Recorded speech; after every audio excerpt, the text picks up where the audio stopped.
तो last time मैंने आपको बताया था कि ह्यूमन वैल्यूज़ जो है, इसकी ज़रूरत क्यों महसूस हुई, क्या कारण हुआ कि ह्यूमन वैल्यूज़ आपको इतने बड़े लेवल पर, जब आप कोई प्रोफेशनल कोर्स कर रहे हैं, उस समय पढ़ाने की ज़रूरत पड़ी। ठीक है, तो कुल मिला के हमारे सामने ये बात आई कि हम जो करते हैं, हमारा सबसे पहली चीज़ तो हमारा गोल ही डिसाइड नहीं होता है। जब भी हम कोई काम करते हैं तो काम करने से पहले हमारा गोल जो है वो फिक्स होना चाहिए, हम ये करना चाहते हैं। ठीक है, तो पहली चीज़ तो हम गोल में कंफ्यूज रहते हैं कि हम करना क्या चाहते हैं। और अगर किसी प्रकार से हमने अपना गोल डिसाइड भी कर लिया तो हमें उसे कैसे अचीव करना है। ठीक है, what to do and how to do, ये दो चीज़ें बहुत ही इम्पोर्टेंट हैं। एक व्हाट टू डू और दूसरा हाउ टू डू।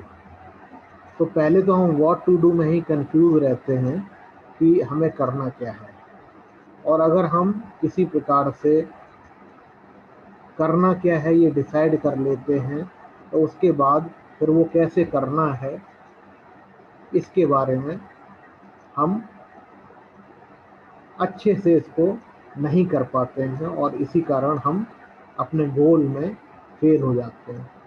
सबसे बड़ी चीज़ जो है वो ये है कि आखिर में गोल है क्या हमारा।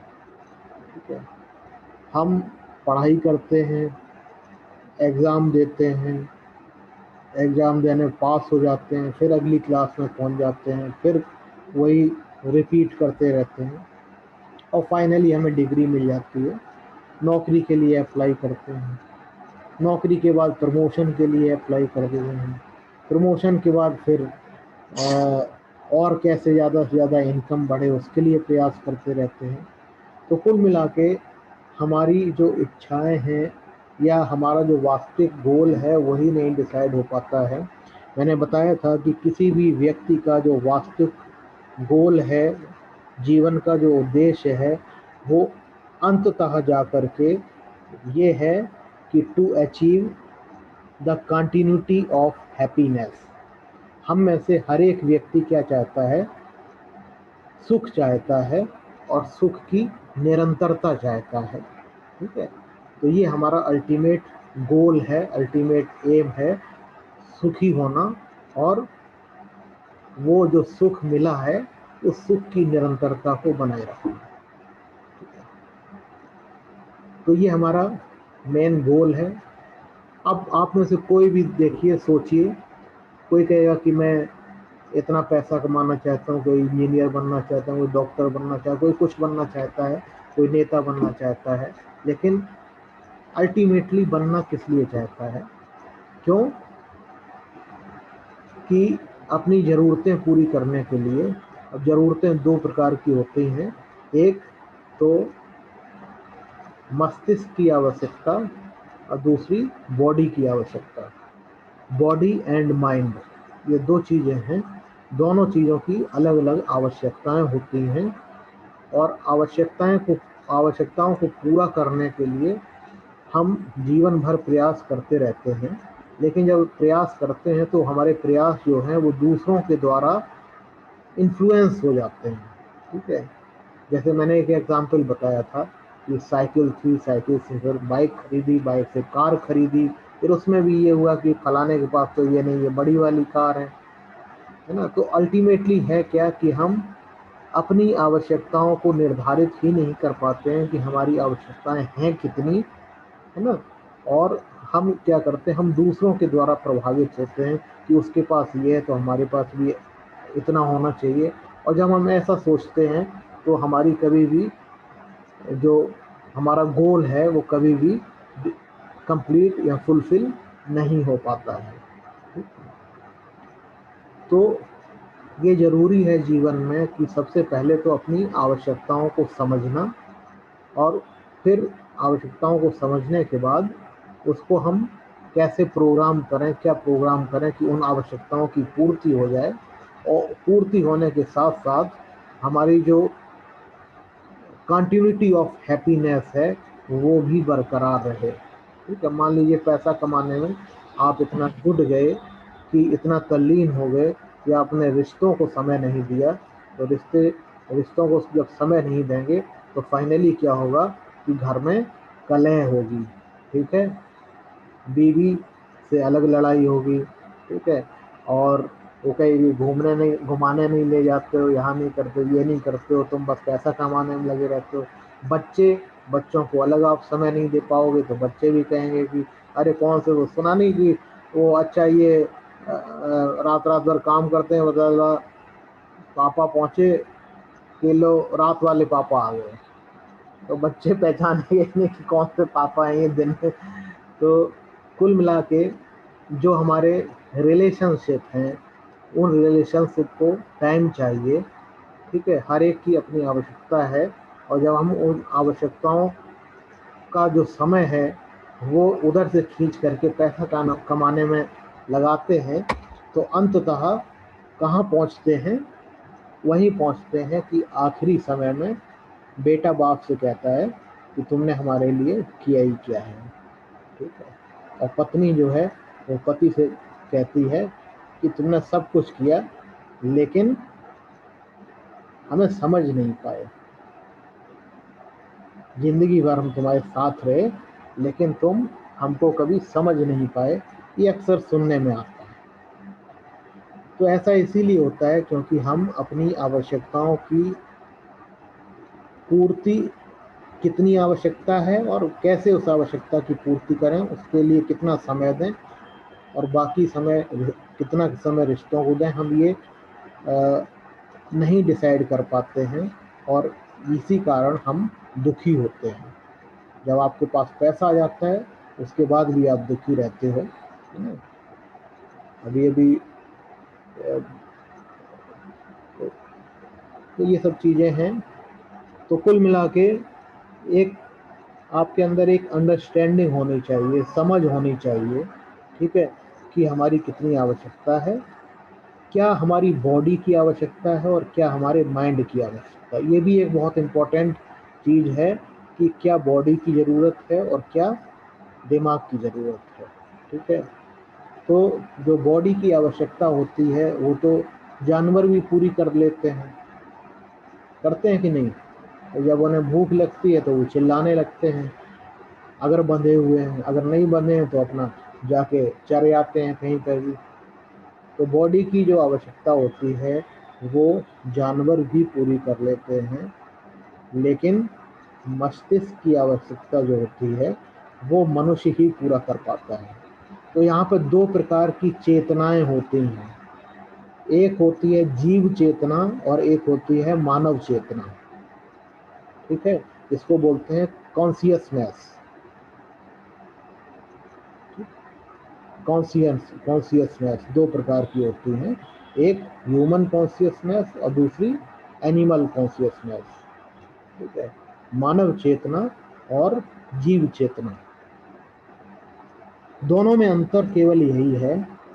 मानव चेतना क्या है कि हमें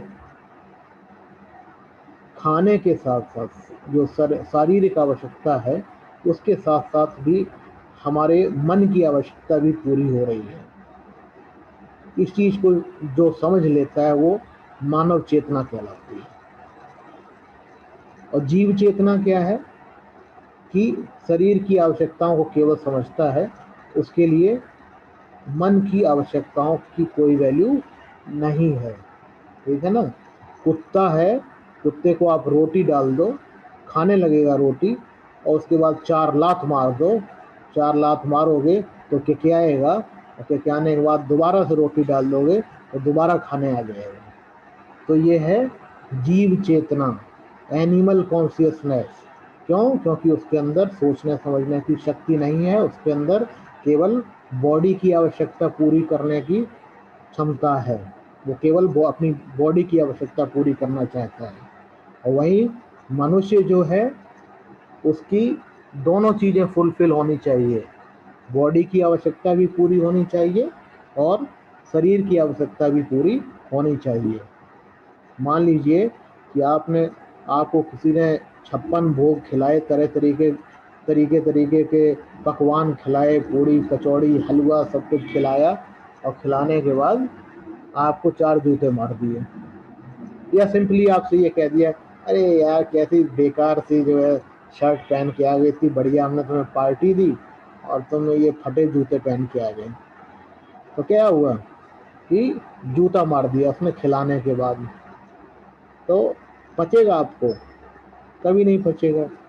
क्यों? क्योंकि उसने आपके माइंड पर वार किया है ना, उसने आपका जो मस्तिष्क था, आपका जो दिल है, उसको हर्ट किया है ना। तो मस्तिष्क की आवश्यकता जो थी वो पूरी नहीं हो पाई। मस्तिष्क की आवश्यकता क्या है? मस्तिष्क दिमाग ये चाहता है कि हमें सम्मान मिले, सभी की ओर से सम्मान मिले। एक छोटा बच्चा होता है, वो छोटा बच्चा भी उम्मीद करता है कि मुझे सभी लोग सम्मान दें, मुझे प्यार करें, मुझे गोद में लें, है ना। तो हर एक की आवश्यकता होती है। तो जब ये मैंने बताया कि ये 2 प्रकार की चेतनाएं हैं, एक जीव चेतना और दूसरी मानव चेतना। दोनों में अंतर यही है कि जीव चेतना केवल बॉडी की आवश्यकताओं को पूरा करने में लगी रहती है और उसका मस्तिष्क की चेतना से कोई संबंध नहीं होता है। जबकि जो मनुष्य है, मानव चेतना जो है, वो क्या है कि उसको बॉडी की आवश्यकताओं के साथ साथ मस्तिष्क की आवश्यकताएं भी पूरी होनी जरूरी हैं। ठीक है। तो जब हम ऐसा करते हैं तो हम कहलाते हैं कि मानव चेतना में हम जी रहे हैं। और आजकल जो कंडीशन है वो क्या है? वो ये है कि हम में से 90% लोग जीव चेतना में हैं। जीव चेतना, एनिमल कॉन्शियसनेस। हमें केवल ये है कि लगे रहो, खाए जाओ, इधर से भी खाओ, उधर से भी खाओ, रिश्वत खाओ, ये खाओ, है ना। तो आज अब उस रिश्वत खाने में भी कोई हमें गाली दे रहा है, बद्दुआएं दे रहा है। अभी देखो आपने कि कितनी ये सब चल रहा है आपका कोविड, उसमें भी नकली दवाइयाँ, नकली इंजेक्शन लोग बेच रहे हैं, मुनाफा कमा रहे हैं। एक एक इंजेक्शन जो 1000-1200 का, वो 25,000, 30,000, 35,000 हम बेच रहे हैं। तो क्या है कि लोग गालियां भी दे रहे हैं उनको। ठीक है, पैसा जरूर कमा रहे हैं लेकिन उनको गालियां भी मिल रही हैं।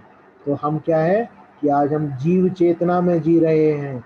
हमें ये नहीं पता है कि हमारी आवश्यकता कितनी है और हमें कितना प्रयास करना चाहिए। और जब हमें ये पता नहीं रहता है कि हमें कितना प्रयास करना चाहिए, तो हम अधिक से अधिक गलत तरीकों से प्रयास करते हैं, और गलत तरीकों से प्रयास करके धनोपार्जन का एक ढूंढते हैं उपाय, साधन ढूंढते हैं, और जिसकी वजह से कहीं ना कहीं हम गलत काम करते हैं। और गलत काम कभी भी आपको अपने आप को स्वीकृत नहीं होता है। एक टर्म है सहज स्वीकृति। तो सहज स्वीकृति क्या होती है कि वो काम जो आपका कॉन्शियसनेस गवारा करे। और ये चीज़ निश्चित है कि हम सभी की सहज स्वीकृति जो है वो एक समान होती है। सहज स्वीकृति मतलब अंदर से दिल से। जो आप बताइए, आप में से कोई ऐसा एक पर्सन भी ऐसा नहीं होगा जो सोचता हो कि हम अपराधी बने, जो सोचता हो कि हम गुंडे बने, ठीक है, या जो कहता हो कि हम जो है किसी का मर्डर कर दें। कभी कोई व्यक्ति नहीं सोचता है। और फिर भी लोग होते हैं, मर्डरर भी होते हैं और अलग अलग तरीके के लोग होते हैं। तो जब उनके अंदर का मन ही नहीं गवारा करता है तो वो ऐसा करते क्यों हैं? करते इसलिए हैं क्योंकि उन्हें अपनी आवश्यकताएं कितनी हैं और उन्हें कैसे फुलफिल करना है और कब तक फुलफिल करना है ये पता नहीं रहता है। ठीक है। तो इन्हीं सब चीज़ों को क्लियर करने के लिए सरकार ने एक नया प्रोग्राम लॉन्च किया और जिस प्रोग्राम को बोलते हैं ह्यूमन वैल्यूज़। ठीक है, बीटेक में human values and professional ethics करके चलता है और यहाँ पर यूनिवर्सल ह्यूमन वैल्यूज़ करके। 1 मिनट मैं अटेंडेंस ले लेता हूँ और उसके बाद फिर कंटिन्यू करेंगे। ठीक है,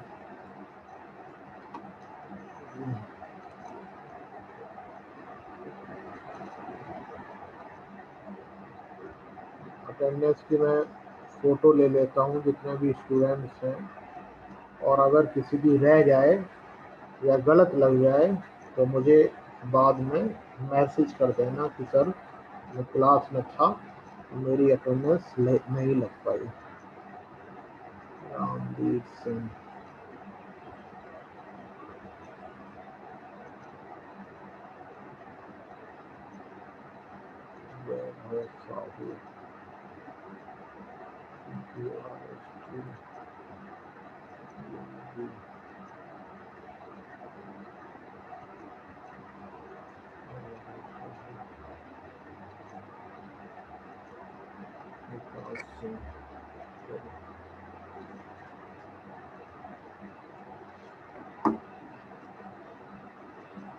ठीक है बच्चों, तो ये चीज़ आपकी समझ में आई कि क्यों इस सब्जेक्ट को लाया गया। ठीक है, understanding the need, basic guidelines, content and process for value education. अब एक चीज़ और है कि ये जो आपकी ह्यूमन वैल्यूज़ है और एक दूसरी जो आप नैतिक शिक्षा पढ़ते थे मोरल साइंस, इन दोनों में एक बहुत बड़ा डिफरेंस है। डिफरेंस क्या है कि नैतिक शिक्षा में, मोरल साइंस में हम क्या करते थे कि लिखी लिखाई बातों पर विश्वास करते हैं। कैसे कि उसमें लिखा हुआ है कि सुबह हमें जल्दी उठना चाहिए, उठकर माता पिता के पैर छूने चाहिए, बड़ों का सम्मान करना चाहिए। ये सारी चीज़ें लिखी हुई हैं ऑलरेडी मोरल साइंस में। तो ये क्या है कि हम एक तरीके से हम फोर्स किए जाते हैं इन चीज़ों को करने के लिए। जबकि ह्यूमन वैल्यूज़ में क्या है, इसमें इस चीज़ पर जोर दिया जाता है कि आप अपने आप से चीज़ों को सोचें, और अपने आप से जब चीज़ों को सोचेंगे तो सोचते सोचते आपको संबंधों की सही समझ होगी, कितना कमाएं, कितना खाएं, कितना बचाएं। ठीक है, इस सब की सही समझ आपके अंदर डेवलप होगी, और जब सही समझ डेवलप होगी then you can be happy continuously. ठीक है, तब आप सुख की निरंतरता को प्राप्त कर पाएंगे। तो ये बहुत बड़ा डिफरेंस है ह्यूमन वैल्यूज़ में और मोरल साइंस में।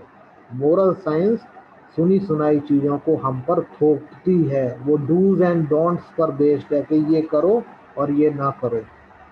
ठीक है, लेकिन जो यूनिवर्सल ह्यूमन वैल्यूज़ है वो इस चीज़ पर जोर देती है कि आप अपने अंतर्मन को जगाइए और उससे सोचिए। क्यों? क्योंकि हर व्यक्ति की सोच एक जैसी होती है। मैंने जैसे बताया कि सहज स्वीकृति जो होती है वो सभी की एक जैसी होती है। तो अगर आप इस चीज़ को समझ जाएंगे तो फिर आप कभी गलत नहीं हो सकते। ठीक है, तो ये डिफरेंस है ह्यूमन वैल्यूज़ का और मोरल साइंस का। ठीक है, अब आज की अगर बात करें, आज की प्रेजेंट सिनारियो में आदमी पैसा कमाता है। ठीक है, हवाई जहाज भी खरीद लेता है, बड़ी बड़ी गाड़ियों में चलता है, महंगे महंगे घड़ियाँ और बड़े ब्रांड के जो है जूते पहनता है। ठीक है, लेकिन वो सुखी नहीं होता है। ये मान के चलिए कि वो सुखी नहीं होता है। और सुखी क्यों नहीं होता है? क्योंकि उसके अंदर हमेशा एक डर बना रहता है। डर कैसा? किस चीज़ के प्रति डर? Fear of natural calamities. प्रकृति का डर, प्रकृति से डर कि कब भूकंप आ जाए, कब चक्रवात आ जाए, कब क्या हो जाए। एक तो पहला डर ये हो गया। दूसरा, फियर ऑफ वाइल्ड एनिमल्स, जंगली जानवरों का डर। अब जंगली जानवरों का क्या डर कि आप देखते हो समाज में कितने प्रकार के जंगली जानवर घूम रहे हैं, हमें दिखाई नहीं पड़ते हैं, हम अपनी आँखों से चश्मा लगा के भी उन जानवरों को देख नहीं पाते हैं, लेकिन वो हमारे बीच में उपस्थित रहते हैं और वो जंगली जानवर ही हत्या, लूट, डकैती, बलात्कार, इन सब कामों को अंजाम देते हैं। तो हम क्या है, हमारे पास बहुत पैसा होता है, फिर भी हम इन जंगली जानवरों से डरे हुए रहते हैं, सहमे हुए रहते हैं। हम अपने रिश्तेदारों पे भरोसा नहीं कर सकते हैं कि उनके सारे हम अपने बच्चों को छोड़ दें। क्यों? क्योंकि समाज में जिस प्रकार के कर्म कांड हो रहे हैं उनसे हर आदमी डरा हुआ है। ठीक है, तो हर आदमी उनसे डरा हुआ है और इसी डर के चलते समाज में, सोसाइटी में एक दूसरे से मेल मिलाप वो नहीं करना चाहता। आपने देखा होगा कि जो फ्लैट कल्चर है, फ्लैट्स में लोग रहते हैं, तो अगल बगल वाला फ्लैट वाले आपस में बात नहीं करते हैं, ना पहचानते हैं एक दूसरे को, ना उनसे कोई सहायता लेना चाहते हैं। क्यों? क्योंकि उनके अंदर एक डर बैठा हुआ है कि पता नहीं एक आदमी कैसा हो, पता नहीं मैं इसे चाय पिलाने बुलाऊं और ये क्या कर दे। ठीक है ना? तो एक डर है व्यक्ति के अंदर। और दूसरा, एक तो ये हो गया आपका डर किस चीज़ का, प्राकृतिक आपदाओं का डर, वाइल्ड एनिमल्स का, और डर of inhuman behaviour of human being. दूसरा एक डर और आदमी को सताता है हर समय, किस चीज़ का डर, कि कोई हमारे साथ इनह्यूमन बिहेवियर ना कर दे। इनह्यूमन बिहेवियर मतलब आप रोड पर चले जा रहे हैं, बड़े आराम से, बहुत अच्छी हवा चल रही है, बड़े मस्त होके आप जा रहे हैं, और दो लड़के निकलें और बगल में बहुत तेज आपको चिल्लाते हुए, गाली देते हुए निकल जाएं, क्या होगा? आपके रिस्पेक्ट को ठेस पहुंचेगी। उन्होंने आपके साथ इनह्यूमन बिहेवियर किया तो आप डर जाएंगे, अंदर ही अंदर कोड़ जाएंगे, कोढ़ेंगे, अपना खून जलाएंगे, 2 दिन 4 दिन 6 दिन सोचते रहेंगे कि मिल जाए तो गोली मार दूं, है ना? तो एक ये भी डर होता है, the fear of inhuman behaviour of human being, सामने वाला हमारे साथ कैसा व्यवहार करे। लेकिन अगर हम इसी चीज को समझने लगे कि हर व्यक्ति, मैंने बताया हर व्यक्ति की सहज स्वीकृति एक जैसी होती है, कोई भी व्यक्ति ये नहीं चाहता है कि कोई हमारा अपमान करे, और ना वो चाहता है, ना वो अंदर से चाहता है कि वो किसी का अपमान करे। फिर क्यों अपमान करता है? क्योंकि कुछ ना कुछ परिस्थितियां ऐसी होती हैं, कुछ ना कुछ संस्कार होते हैं। शिक्षा और संस्कार इन्हीं चीज़ों को बोलते हैं कि कहीं ना कहीं उसके संस्कारों में कमी है, जिसकी वजह से वो आपको गाली देता हुआ निकल गया। तो यदि आपको आगे से कोई गाली देता हुआ निकले, ठीक है, और निकल जाए, तो आप केवल ये सोचिए कि इस व्यक्ति को इसके माँ बाप ने, इसके गुरु ने सही शिक्षा और संस्कार नहीं दिए, कहीं ना कहीं इसके अंदर कुछ कमी रह गई है, इसलिए ये ऐसा कर रहा है, और उस पर हंसिए और हंसते हुए निकल जाइए। यकीन मानिए, आपको एक अच्छा सुखद अनुभव होगा। यकीन मानिए, आपको अच्छा लगेगा, एक सुखद अनुभव होगा। जब भी कोई व्यक्ति गलत करे तो केवल मुस्कुरा दो, तो गलत करने वाला खुद जो है, जो जो चीज़ आप भोगने वाले थे 4 6 8 दिन, अपना खून गर्म करते, चिल्लाते और रात को उठ के बैठ जाते, गोली मार दो उसको, अब वो क्या होगा कि उसके साथ होगा। अब वो सोचेगा कि यार मैंने इसको गाली दी और ये फिर भी मुस्कुरा रहा है, फिर मुस्कुरा के चला गया, पता नहीं क्या कारण, अब वो इसी पसोपेश में रहेगा। ठीक है, तो अगर हम इस चीज को समझ जाएं कि अगर कोई हमारे साथ इनह्यूमन बिहेवियर कर भी रहा है तो कहीं ना कहीं उसकी कोई ऐसी कमी है, उसके अंदर कोई ऐसी बात है जिसकी वजह से वो ऐसा कर रहा है, और उसको सही अंडरस्टैंडिंग के साथ समझते हुए हम आगे बढ़ जाएं। अगर आवश्यकता हो, अगर संभव हो, तो हम उसको प्रेम से समझा के, प्रेम से उससे बात करके भी कर सकते हैं। और नहीं भी कर पाते हैं अगर, तो ये मान के चलें कि ये कुछ ना कुछ इसके अंदर संस्कारों की कमी है, और इसी वजह से ये उस चीज़ को नहीं समझ रहा है। क्यों? क्योंकि अल्टीमेटली वो भी नहीं चाहता, हर कोई व्यक्ति नहीं चाहता है आपस में लड़ाई झगड़ा करना, मारपीट करना, गाली गलौज करना। सबकी सहज स्वीकृति जो है वो एक ही प्रकार की होती है। इंटरनल कॉन्शियसनेस जो होती है वो सबकी एक ही प्रकार की होती है। ना कोई कभी किसी से लड़ना चाहता है, ना कोई किसी से संबंधों को खराब करना चाहता है। ठीक है, और ना कभी कोई मारपीट गाली गलौज इस तरह की बातें करना चाहता है। लेकिन करता इसलिए है, क्यों? क्योंकि उसका अपनी इंद्रियों पर कोई वश नहीं होता है। मान लीजिए आपको गाली गलौज दिख करके चला जाए और आपके पास रिवॉल्वर है, आप वहीं उसको मार दें, मार करके आप सुखी हो जाएंगे क्या? आप भी नहीं सुखी हो पाएंगे। जो व्यक्ति दूसरे की हत्या करता है, उससे पूछिए कि रात रात भर उसको नींद नहीं आती है, सपनों में आता है आदमी की, और रोता है, चिल्लाता है, बिलखता है। जेल में बंद कैदियों से जाके कभी मिलिए, आपको पता चलेगा कि वहाँ जा कर के उनको इस चीज़ का अनुभव होता है कि हमने कितना गलत किया है।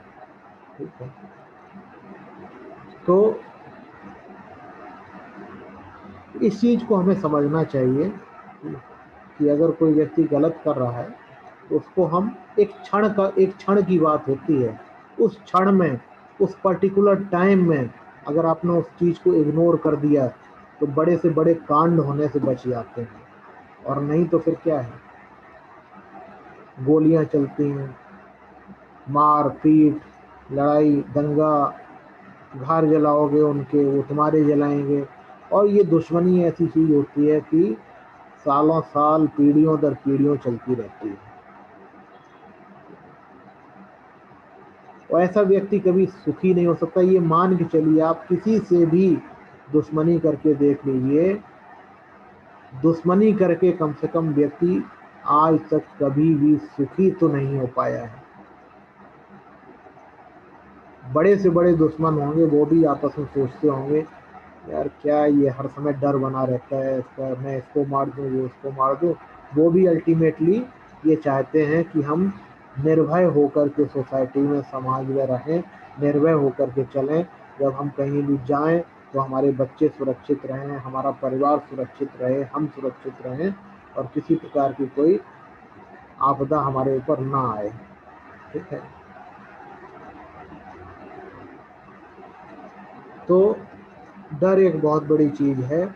और इस डर के चलते क्या हो रहा है कि आज सोसाइटी जैसी होनी चाहिए वैसी नहीं हो पा रही है। समाज को आप कैसा देखते हैं? एक समाज कैसा होना चाहिए? एक फैमिली कैसी होनी चाहिए? एक फैमिली में आप एक्सपेक्ट करते हैं कि माँ, बेटा, भाई, बहन, चाचा, चाची, ताऊ, ताई, दादा, दादी सब मिलजुल के रहें, प्यार से रहें, सबके बीच में सुख और समन्वय का वातावरण रहे। और वही आप सोसाइटी में चाहते हैं कि हमें ऐसी सोसाइटी मिले कि जहाँ सभी एक दूसरे की मदद करने वाले हों, है ना? कभी मान लीजिए कि हमारे बच्चे की वैन नहीं आई, तो पड़ोस वाला जो है, उसका बच्चा भी उसी स्कूल में जाता है, वो उसको छोड़ दे, है ना? तो हम जो वास्तव में सोसाइटी में होना चाहिए, जिस प्रकार का व्यवहार, जिस प्रकार का वातावरण सोसाइटी में होना चाहिए, समाज में होना चाहिए, उस प्रकार का समाज नहीं बना पा रहे हैं।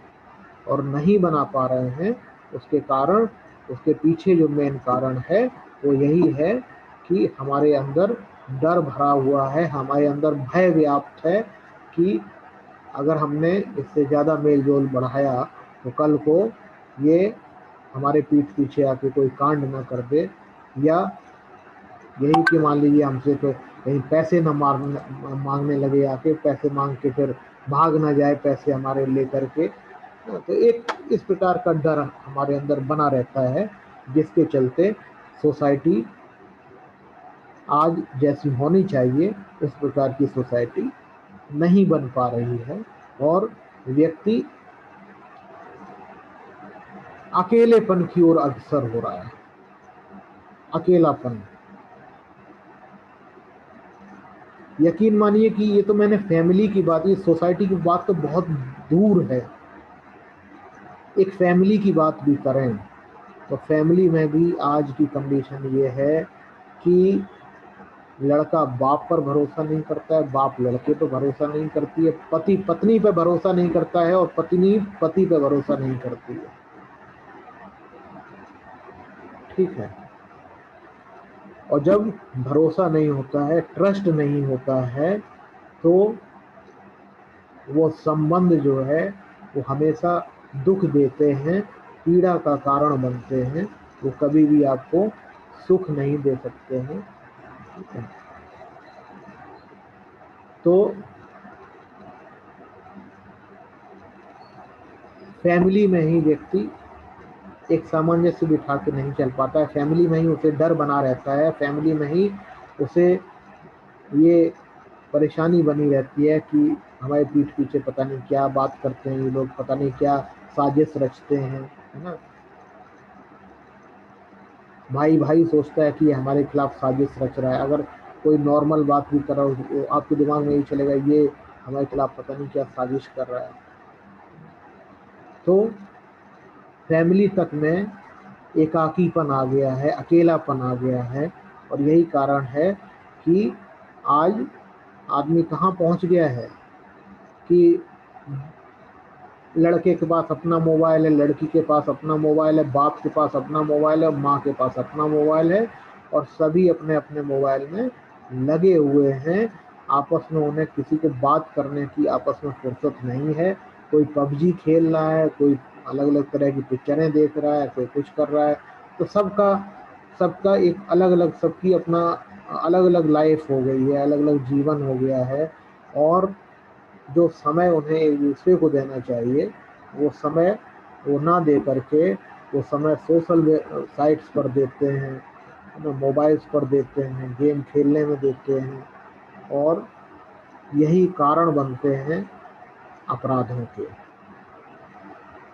जब 24 घंटे आप देखोगे कि इस तरह का क्राइम पेट्रोल, सावधान इंडिया, सीआईडी, ये सब देखोगे घर पे बैठ के टीवी में कि दिन भर ये अपराध हुआ, ये अपराध हुआ, ये अपराध हुआ, तो कहीं ना कहीं आपके अंदर जो भय है रिश्तों के प्रति, समाज के प्रति, सोसाइटी के प्रति, वो भय और बढ़ जाता है। थोड़ी देर बाद ये मीटिंग खत्म हो जाएगी तो आप लोग दोबारा ज्वाइन कर लें, ठीक है। तो ये एक बहुत बड़ा कारण है, ये नेगेटिविटी जो है, ये फियर जो है हमारे अंदर, वो फियर हमें आगे नहीं बढ़ने देता है, ना तो संबंधों में और ना ही समाज के साथ संबंधों में, और ना ही प्रकृति के साथ संबंधों में।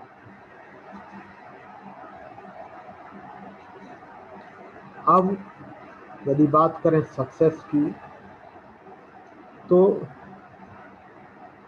सक्सेस क्या है? केवल पैसा कमाना सक्सेस है, या केवल डिग्री लेना सक्सेस है, या केवल जॉब प्राप्त कर लेना सक्सेस है? What is success?